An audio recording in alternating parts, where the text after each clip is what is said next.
Oi, gente, tudo bem? Bom, hoje a gente vai dar continuidade, na verdade a gente está se encaminhando para o fim das aulas sobre Grécia Antiga. O tema da aula de hoje vão ser as guerras, né? As guerras que envolveram e que envolveram a Grécia e que a Grécia se envolveu, inclusive guerras como uma guerra civil, né? Dentro do próprio território grego, entre gregos. E a gente vai ver de que forma que essas guerras acabaram direcionando a Grécia para uma invasão final, o que vai levar ao fim dessa Grécia Antiga, né? Bom,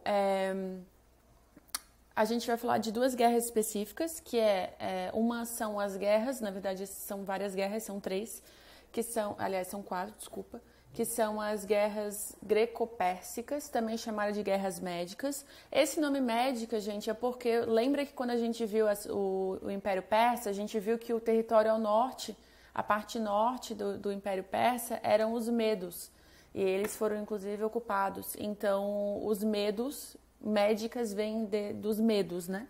Desse grupo, na verdade.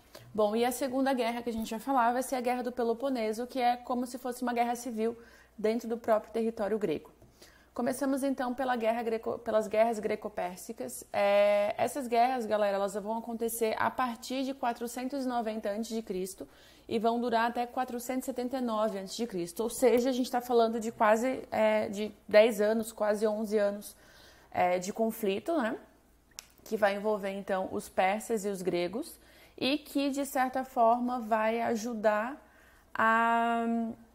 não vai enfraquecer a Grécia ainda, mas vai ser um importante acontecimento para pensar nesse enfraquecimento grego. Então, assim, gente, as cidades gregas, a gente viu também que elas eram cidades-estados, né? Portanto, elas não eram unidas, a gente não tinha um império grego com um imperador ou com um governante que comandava tudo.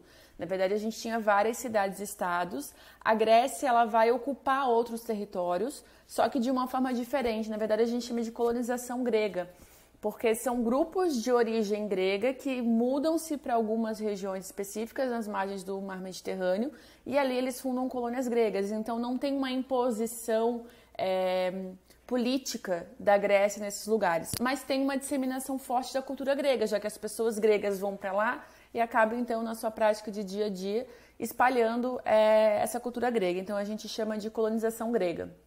Essas cidades-estados, então, elas têm muitas riquezas, né? Tinham bastante desenvolvimento, o que vai acabar atraindo a atenção de potenciais invasores. Entre esses potenciais invasores, a gente vai ter o invasor mor, né? Que são os persas. Lembra lá atrás, quando eu falei sobre os persas, eu falei, olha, gente, se vocês forem falar sobre qualquer povo da antiguidade, no caso, a antiguidade oriental, vocês podem dizer que eles acabaram quando os persas invadiram, porque de fato os persas vão conseguir invadir bastante território durante o período de ascensão deles, né? Que é especialmente durante o governo do Dario I que a gente viu. E eles tentam também chegar na Grécia, porém acontece um problema.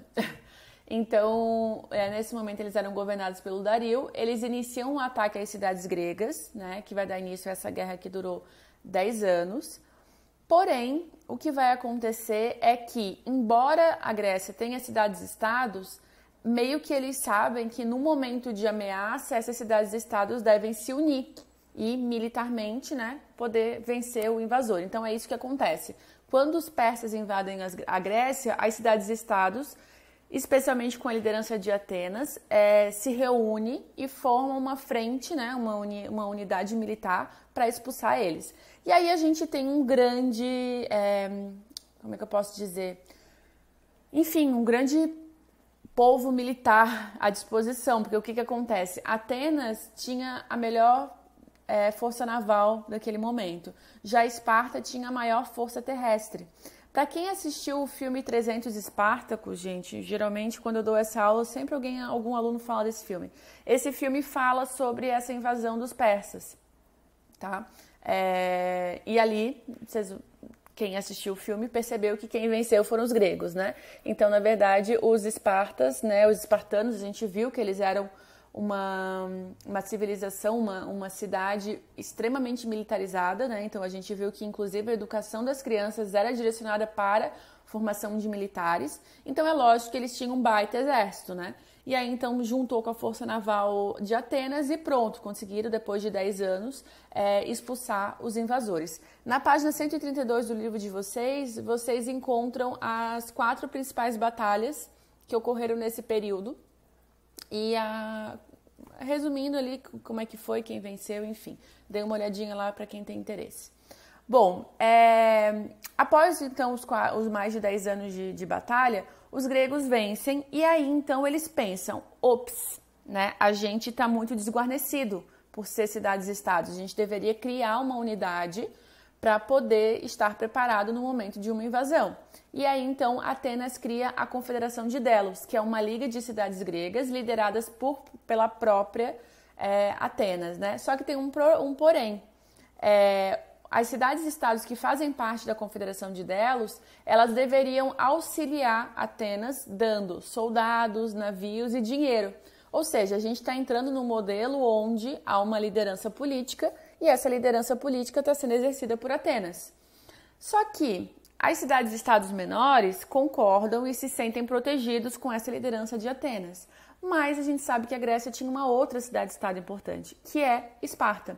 E Esparta não está nem um pouquinho afim de se submeter a Atenas. E aí, então, gera uma insatisfação e eles criam a sua própria confederação, que vai ser chamada de Liga do Peloponeso, que, assim como a Confederação de Delos, também tem uma liderança, mas a liderança agora é Esparta. Ou seja, o Estado grego, né, a civilização grega, se divide em 2 confederações, a Confederação de Delos, liderada por Atenas, e a Liga do Peloponeso, liderada por Esparta.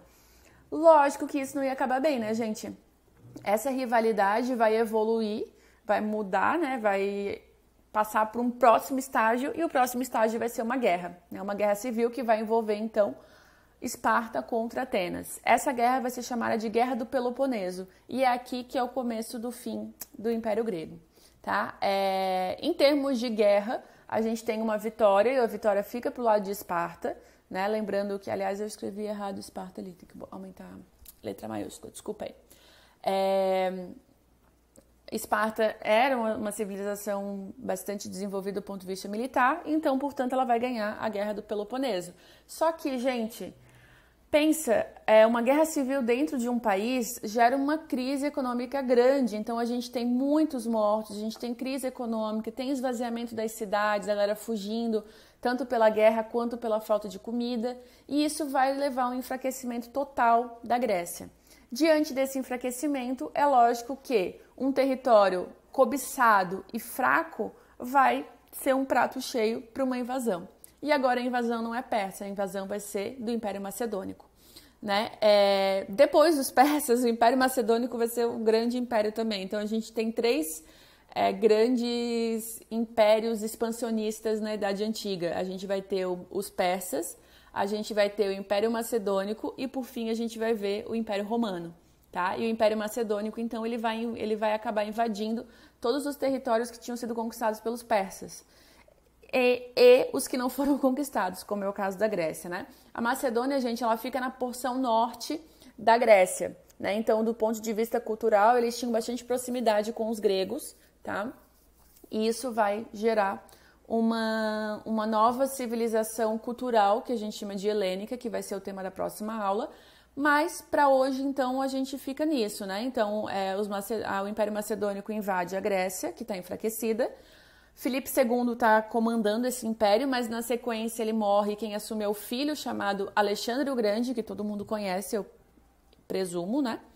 E isso vai ser, então, o fim do apogeu da civilização grega, ok? Na próxima aula, então, a gente vai falar um pouquinho sobre a civilização helênica, que vai ser, então, a civilização que vai se formar dentro desse espaço grego, que, na verdade, vai unir culturalmente influências do Oriente e também culturalmente a Grécia, porque, na verdade, a gente está falando de um Império Macedônico que invadiu tanto o Oriente quanto os gregos. Então, eles vão possibilitar essa união cultural, artística, enfim. Veremos na próxima aula, ok? Beijo!